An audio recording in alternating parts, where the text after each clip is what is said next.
Hi, ഞാനിന്ന് സംസാരിക്കാൻ പോകുന്നത് most powerful fundamental rights in Indian കോൺസ്റ്റിറ്റ്യൂഷനാണ്. ആർട്ടിക്കിൾ 12 മുതൽ ആർട്ടിക്കിൾ 35 വരെയാണ് ഇന്ത്യയുടെ കോൺസ്റ്റിറ്റ്യൂഷനിൽ ഫണ്ടമെൻ്റൽ റൈറ്റ്സ് ഡീൽ ചെയ്യണം. ഇതിൽ ഏറ്റവും കൂടുതൽ ഫോക്കസ് ചെയ്യപ്പെടുന്ന ആർട്ടിക്കിൾ എന്താണെന്ന് വെച്ചാൽ ആർട്ടിക്കിൾ 21 ആണ്. Article 21 it's all about life. ഒരു ഇന്ത്യയിൽ ജീവിക്കുന്ന ഒരു പേഴ്സണ് അല്ലെങ്കിൽ വാട്ട് എവർ ഇറ്റ് ഈസ് അവർക്ക് ലൈഫ് ക്രിയേറ്റ് ചെയ്യപ്പെടുക എന്നുള്ളതാണ് മോസ്റ്റ് ഇമ്പോർട്ടൻറ്റ് തിങ്. അപ്പോൾ ആർട്ടിക്കിൾ 21 ആണ് അതിനെക്കുറിച്ച് ഡീൽ ചെയ്യുന്നത്. അപ്പോൾ ഏറ്റവും മോസ്റ്റ് അല്ലെങ്കിൽ നമ്മൾ ഫൈനൽ ഔട്ട്കമായിട്ട് വരേണ്ട ഒരു ആർട്ടിക്കിൾ ഏതാണെന്ന് ചോദിച്ചു കഴിഞ്ഞാൽ ആർട്ടിക്കിൾ 21 ആണ്. ലൈഫ് മേക്ക് പോസിബിൾ ആകുന്ന ഒരു ആർട്ടിക്കിളാണ് അത്. ആ ലൈഫ് മോസ്റ്റ് ഇമ്പോർട്ടൻ്റ് ആണെന്ന് എന്ന് പറയുന്ന ലെവലിൽ അതാണ് എന്താണ് ലൈഫ് എന്ന് ഡിഫൈൻ ചെയ്യപ്പെടുന്ന ഒരു ആർട്ടിക്കിളാണ് ആർട്ടിക്കിൾ 21. അപ്പോൾ ആർട്ടിക്കിൾ 21 പോസിബിൾ ആക്കാൻ വേണ്ടിയിട്ടാണ് മറ്റുള്ള എല്ലാ ആർട്ടിക്കിൾസിനെയും അതിനെ സപ്പോർട്ടിങ് റോളിൽ നിർത്തണം. ഓക്കെ, അപ്പം ബാക്കി എല്ലാ ആർട്ടിക്കിൾസും ബെറ്ററായി ചെയ്താൽ മാത്രമേ ലൈഫ് പോസിബിൾ ആവുള്ളൂ. അതിന് വേണ്ടിയിട്ടാണ്. അപ്പോൾ നമ്മുടെ ഫൈനൽ ഔട്ട്കമായി വരേണ്ടത് ആർട്ടിക്കിൾ 21 ആണ്. പക്ഷേ ഞാൻ ഏറ്റവും കൂടുതൽ സംസാരിക്കാൻ പോകുന്നത് ഇപ്പോൾ മോസ്റ്റ് പവർഫുള്ളായിട്ട് സംസാരിക്കാൻ പോകുന്നത് ആർട്ടിക്കിൾ 21 കുറിച്ചല്ല. എന്നാൽ ആർട്ടിക്കിൾ 21 എന്ന് പറഞ്ഞാൽ ഔട്ട്കമാണ്.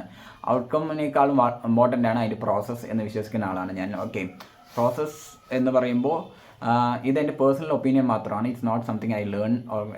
ഞാൻ പഠിച്ച ഒരു കാര്യത്തിൽ ഞാൻ വരുത്തുന്ന ഒരു ഇൻ്റർപ്രിട്ടേഷൻ മാത്രമാണ്. ഇറ്റ്സ് പേഴ്സണൽ ഒപ്പീനിയൻ മാത്രമാണ്. ഓക്കെ, ഇപ്പോൾ നമ്മൾ ആർട്ടിക്കിൾ 21 ആണ് നമുക്ക് ഔട്ട്കമായി വരുന്നത്. പക്ഷേ അതിന് വേണ്ടി നമ്മൾ ഒരുപാട് ആർട്ടിക്കിൾ 12 തൊട്ട് ആർട്ടിക്കിൾ 35 വരെ ഡീൽ ചെയ്യുന്നത് ആർട്ടിക്കിൾ 21 പോസിബിൾ ആകാൻ വേണ്ടിയിട്ടാണ്. ഓക്കെ, പക്ഷേ അപ്പോൾ ഓരോ ആർട്ടിക്കിളിനും അവരുടേതായ ഡ്യൂട്ടി ഉണ്ട്. ഓക്കെ, ആർട്ടിക്കിൾ 14 അതിൻ്റെ ഡ്യൂട്ടി ഉണ്ട്, ആർട്ടിക്കിൾ 15 അതിൻ്റെ ഡ്യൂട്ടി ഉണ്ട്, ആർട്ടിക്കിൾ 17 അതിൻ്റെ ഡ്യൂട്ടി ഉണ്ട്, ആർട്ടിക്കിൾ 18 അതിൻ്റെ ഡ്യൂട്ടി ഉണ്ട്, ആർട്ടിക്കിൾ 19 അതിൻ്റെ ഡ്യൂട്ടി ഉണ്ട്, 29 അതിൻ്റെ എല്ലാ ആർട്ടിക്കിൾസിനും ഓരോ ഇൻഡിവിജ്വൽ ഡ്യൂട്ടീസ് ഉണ്ട്. അത് പോസിബിൾ ആകുമ്പോഴാണ് ആർട്ടിക്കിൾ 21 അത് പോസിബിൾ ആണ്. ഈ എല്ലാ ആർട്ടിക്കിൾസും അതിൻ്റെ ഇൻഡിവിജ്വലായിട്ട് ഒരു ഡ്യൂട്ടി ഉണ്ട്. പക്ഷേ ഒരു ആർട്ടിക്കിൾസ് മാത്രമേ ഡബിൾ ഡ്യൂട്ടി ഉണ്ട്. ഓക്കെ, ഡബിൾ ഡ്യൂട്ടി എന്ന് വെച്ചാൽ ആർട്ടിക്കിൾ 19(1)(a) എന്നൊരു ഇതുണ്ട്. ഓക്കെ, ആർട്ടിക്കിൾ 19 സബ് ക്ലോസ് ആയി വരുന്ന ആർട്ടിക്കിൾ 19(1)(a). അതാണ് ഞാൻ പറയാൻ പോകുന്ന ആർട്ടിക്കിൾ മോസ്റ്റ് പവർഫുൾ ആർട്ടിക്കിൾ എന്നാണ്. ആർട്ടിക്കിൾ 19(1)(a) എന്ന് പറയുന്നത് freedom of speech and expression. Okay, article 19(1)(a)ൻ്റെ ഡബിൾ ഡ്യൂട്ടി എന്താണെന്ന് പറഞ്ഞാൽ ഒന്ന് ഫസ്റ്റത്തെ അതിൻ്റെ ഡ്യൂട്ടി എന്ന് പറഞ്ഞാൽ അതിൻ്റെ നോർമൽ ഡ്യൂട്ടി എന്താണെന്ന് ചോദിച്ചു കഴിഞ്ഞാൽ ഫ്രീഡം നമുക്കൊരു കാര്യം ഉണ്ടെന്നുണ്ടെങ്കിൽ അത് എക്സ്പ്രസ് ചെയ്യാനും അല്ലെങ്കിൽ സ്പീക്ക് ഔട്ട് ചെയ്യാനുള്ള ഒരു റൈറ്റ്സാണ് അതിൻ്റെ നോർമൽ ഡ്യൂട്ടി. എല്ലാ ആർട്ടിക്കിൾസിനും പോലെ തന്നെ ഒരു നോർമൽ ഡ്യൂട്ടി. ഇപ്പോൾ ആർട്ടിക്കിൾ 14 ഒരു നോർമൽ ഡ്യൂട്ടി ഉണ്ട്, ആർട്ടിക്കിൾ 15 ഒരു നോർമൽ ഡ്യൂട്ടി ഉണ്ട്. അതുപോലത്തെ ഒരു നോർമൽ ഡ്യൂട്ടിയാണ് ആർട്ടിക്കിൾ 19(1)(a). ആർട്ടിക്കിൾ 19(1)(a)ൻ്റെ സ്പെഷ്യൽ ഡ്യൂട്ടി എന്താണെന്ന് ചോദിച്ചാൽ ഇപ്പോൾ നമുക്ക് ആർട്ടിക്കിൾ 14 ഉണ്ട്, 15 ഉണ്ട്, 60 ഉണ്ട്. ഇതെല്ലാം ഒരു പർട്ടിക്കുലർ എങ്ങനെയാണ് സംഭവിക്കേണ്ടത് പറഞ്ഞത് വെനെവർ സംതിങ് ഒരു ആ ആർട്ടിക്കിൾസ് ഒന്നും വയലേറ്റ് ചെയ്യപ്പെടുമ്പോൾ അല്ലെങ്കിൽ ആർട്ടിക്കിൾ 18 വയലേറ്റ് ചെയ്യപ്പെടുമ്പോൾ ആർട്ടിക്കിൾ 22 വയലേറ്റ് ചെയ്യുമ്പോൾ 23 ഇതെങ്ങനെയാണ് പുറത്ത് വരുന്നത്?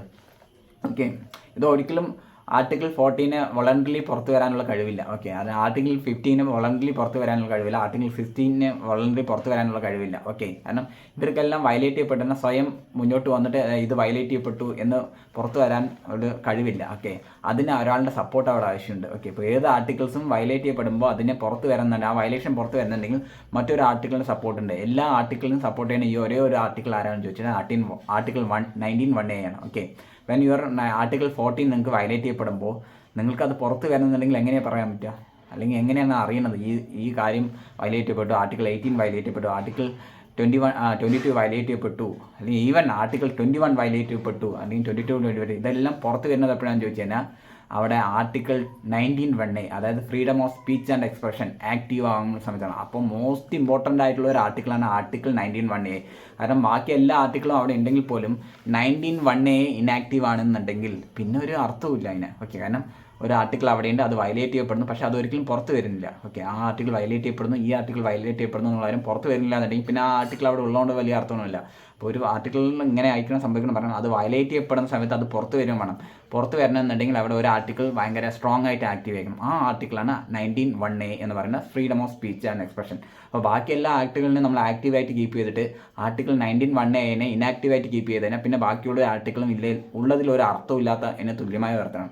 അപ്പോൾ ആർട്ടിക്കിൾ 19(1)(a) മേലെ ഒരു സെർട്ടൻ കൈൻഡ് ഓഫ് ലിമിറ്റേഷൻസ് ഉണ്ട്. Okay, that is the only restrictions, അതല്ലെങ്കിൽ that's the only limitation allowed on 19(1)(a). കാരണം 19(1)(a) എന്ന് പറയുന്ന ഒരു ഡെമോക്രാറ്റിക് രാജ്യത്തിൻ്റെ അല്ലെങ്കിൽ നേഷൻ്റെ വളരെ ഇമ്പോർട്ടൻ്റ് ആയിട്ടുള്ള ഒരു ആർട്ടിക്കിളാണ്. ഓക്കെ, കാരണം എപ്പോഴും പറയാറുണ്ട് democracy is strong where there is a dissent എന്ന് പറയുന്ന ഒരു റൈറ്റ്സ് ആണ്, ഒരു ഹ്യൂമൻ്റെ റൈറ്റ്സ് ആണ്. Okay, whatever something need to happen അത് ഹാപ്പൻ ചെയ്യാത്ത സിറ്റുവേഷനിൽ അതിന് അഗേൻസ്റ്റ് ഡിസെൻറ്റ് ചെയ്യുക എന്നുള്ളത് ഒരു ഹ്യൂമൻ്റെ റൈറ്റ്സ് ആണ്. ആ റൈറ്റ്സ് അവിടെ ആക്റ്റീവായി നിൽക്കുമ്പോൾ മാത്രമാണ് ഡെമോക്രസി സ്ട്രോങ് ആയിട്ട് നിൽക്കാൻ പറ്റുള്ളൂ. ഓക്കെ, ഡിസെൻറ്റ് വീക്ക് ആവും തോറും എന്താ പറയുക ഡെമോക്രസിയും വീക്കാവും എന്ന രീതിയിലാണ് പറയണം.